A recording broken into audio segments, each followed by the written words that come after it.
예, 계속 전해드리는 대로 어제 수사를 종료한 김건희 특검 최종 브리핑을 진행을 했고요. 특검은 수사를 통해 김건희 씨가 장막 뒤에서 국정에 개입한 사실을 확인했다고 강조했습니다. 네, 현장에 나가 있는 취재기자 연결해 보겠습니다. 팽제용 이채연 기자 전해주시죠. 네, 김건희 특검 사무실에 나와 있습니다. 조금 전이었죠. 오전 10시부터 이곳 김건희 특검 사무실에서 민중기 특별검사의 마지막 수사 종료 종합 브리핑이 있었습니다. 6개월 동안 진행된 수사 과정에 대한 설명 그리고 최종적인 입장까지 들을 수가 있었는데 관련된 내용 사회부 법조팀 이채영 기자와 함께 하나씩 짚어보도록 하겠습니다. 이 기자, 일단 오늘 브리핑에는 민특검 이외에도 함께 수사를 진행한 특별검사보까지 모두 이곳 브리핑장에 나와서 관련된 내용들을 설명을 했습니다. 주요 내용들 하나씩 설명해 주시죠. 네, 그렇습니다. 100브리핑까지 합치면 모두 1시간 넘게 이어졌고요. 특히 민중기 특검의 발언 내용이 주목이 됐었습니다. 이 장기간 사회적 논란을 일으킨 사건이 마무리됐다고 자평을 하면서요. 이 김건희 씨가 대통령의 배우자 신분을 이용해서 이 고가의 금품을 쉽게 수수하고 각종 인사와 공천에도 폭넓게 개입해 했다고 이렇게 지적을 했습니다. 결과적으로 대한민국의 공적 시스템이 크게 무너졌다 이렇게 밝혔는데요. 각 특검보들 발언 가운데 좀 눈에 띄었던 부분들도 있습니다. 김영은 특검보의 경우 단호한 어조를 유지하면서 말을 해서 눈에 띄었는데 이 김건희 씨가 장막 뒤에서 이 불법 국정 개입을 한 사실이 확인됐다면서 윤 전 대통령이 아내의 금품 사실을 몰랐다고 한 점을 쉽게 믿기 어렵다고 했었고요. 이 오정희 특검보 역시 이 김건희 씨가 윤석열 전 대통령의 정치 입문 단계부터 주도적인 역할을 했고 대통령 당선 뒤에도 이 공천에 적극 개입하는 등 정치 공동체로서 활동했다 이렇게 못 받기도 했습니다. 결과적으로 김건희 씨가 대통령의 버금가는 이 지위를 향유했던 점을 밝힌 데 수사에 의의를 뒀고요. 180일간 31건에 대한 구속된 20명을 포함해 전체 66명을 기소해 3특검 가운데 가장 많은 인원을 재판에 넘겼습니다. 네, 그렇습니다. 김건희 특검이 총 기소했던 이 사건의 건수를 보면 31건이고 76명을 재판에 넘겼는데 이 중에 중복된 인원들을 제외하면 모두 66명이 기소된 상황이다. 이렇게 이해를 하시면 될 것 같습니다. 네. 먼저 말씀을 해주셨지만 이번 이 김건희 특검의 수사 종합 브리핑에서는 이 김건희 씨의 그간의 범죄 사실 그리고 이와 관련돼서 어떻게 이뤄졌고 이 부분에 대한 평가들이 좀 종합적으로 이뤄지기도 했습니다. 네. 특히 김건희 씨에게 왜 청탁을 했고 그리고 청탁 과정이 어떻게 이뤄졌는지 이런 부분들도 좀 눈에 띄는 부분이었죠. 네, 그렇습니다. 이 역사책에서나 볼 법한 현대판 매관매직이라고 부를 수 있을 정도다. 특검팀이 이렇게 말을 했는데요. 이 특검은 사실 V0라고 불릴 만큼 윤 전 대통령보다 이 주도적인 위치에서 권력을 사유했던 김건희 씨의 실체에 대해서 집중을 해왔지 않습니까? 네. 대통령의 권력을 등에 업고 부정부패를 일삼으면서 이 대통령의 비호 아래 처벌받지 않았다고도 강조했습니다.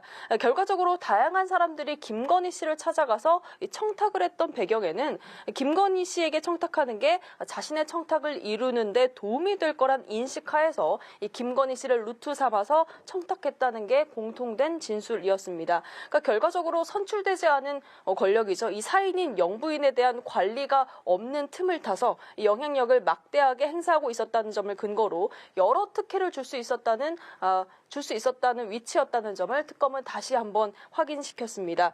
결과적으로 명태균 씨로부터 받은 여론조사 비용이 모두 2억 7,440만 원에 달하고 샤넬 가방을 비롯해 특검 수사 과정에서 인지한 이 금품 수수 내역도 전체 3억 7천여만 원에 달한다고 밝혔습니다. 네, 그렇습니다. 김건희 특검은 저희 뒤로 보시는 것처럼 김건희 의혹 외에도 명태균, 건진법사와 관련된 의혹들도 함께 수사를 이어간 바 있습니다.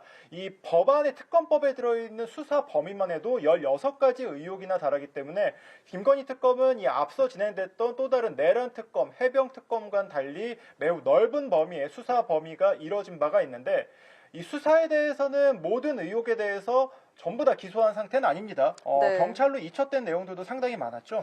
네, 말 그대로 수두룩했습니다. 일단 법상 3일 동안은 이 수사 완료가 안 된 건은 국수본으로 이첩이 되게 돼 있는데 오늘 설명에서 들은 것만 해도 10건이 넘어 보입니다. 사실 모든 수사에 대해서 다 실체를 밝히긴 어렵지만요. 오늘 민특검이 서두에 시간상 제약과 또 능력 부족으로 인해 처리하지 못한 사건들이 있다 이렇게 밝히긴 했습니다. 먼저 각종 금품 수수 관련해서는요.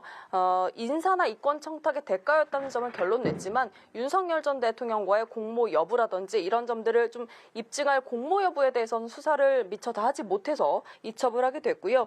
특히 이제 명태균 씨 여론조사 관련해서 기존의 김건희 씨 혐의에 김영선 공천 개입 부분은 빠졌었는데 이 금품을 받은 시점의 청탁의 구체성까지 좀 입증을 해야 되는 이 사전 수뢰죄 같은 점들이 명확히 입증하지 못해서 네. 이런 부분과 또 김상민 전 검사 네. 또 22년 지방선거 공천 관여 고발 사건도 줄줄이 이첩을 됐고요.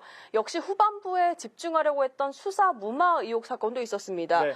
이것도 당시 지휘부 검사들에 대한 압수수색이 막판에 이루어졌지만 결국 불발되면서 시간에 쫓겨서 이첩했다는 지적을 피하기 어려워 보이고요. 네. 또 관저 비리 이전 같은 경우 김건희 씨가 부당하게 개입한 사실을 일부 확인했지만 정황에 그친 만큼 이 부분도 경찰로 공이 넘어갔습니다. 네. 이 밖에도 삼부토건 주가 조작 사건이라든지 해군 선상 파티, 학폭 무마 의혹 이런 것들 좀 줄줄이 속도를 내려고 했던 부분들에 대해서 명확히 결론을 못 짓고 모두 경찰 국수본으로 넘어가게 됐습니다. 특히 좀 이 부분에 대해서 좀 특검이 오늘 명확하게 지적을 했던 것 중에 하나가요. 네. 김건희 씨에 대한 법적 지위가 없는 상황에서 이 영부인에 대한 처벌 문제 이 부분에 대해서 좀 법리 의율하는 부분이 어려웠다면서 입법 보완이 필요하다고 강하게 어필한 점 이 부분도 좀 눈에 띄는 부분이었습니다.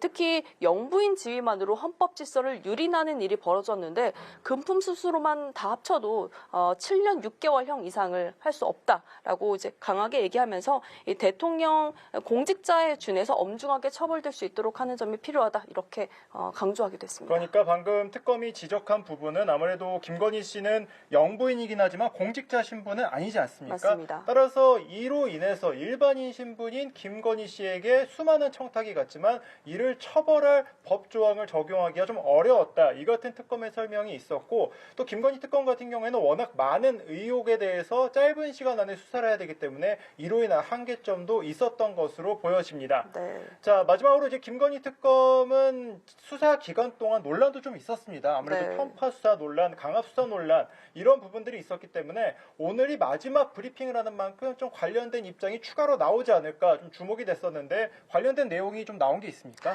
네, 일단 종합적으로 얘기하면 기존 입장에서 더 나아간 새로운 사실 혹은 소감에 대한 표명은 없었습니다. 예. 민특검 같은 경우에도 이제 준비한 2장의 분량의 발표문을 읽고 자리를 떴고요.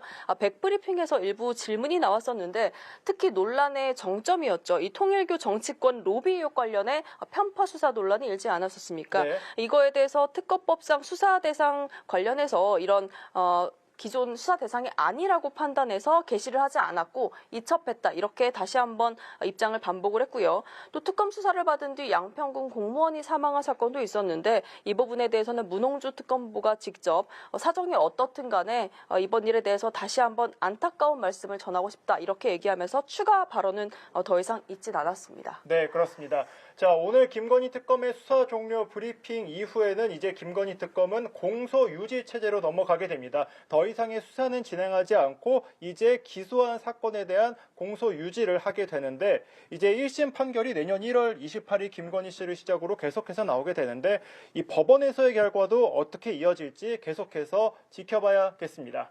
지금까지 김건희 특검 사무실에서 전해드렸습니다.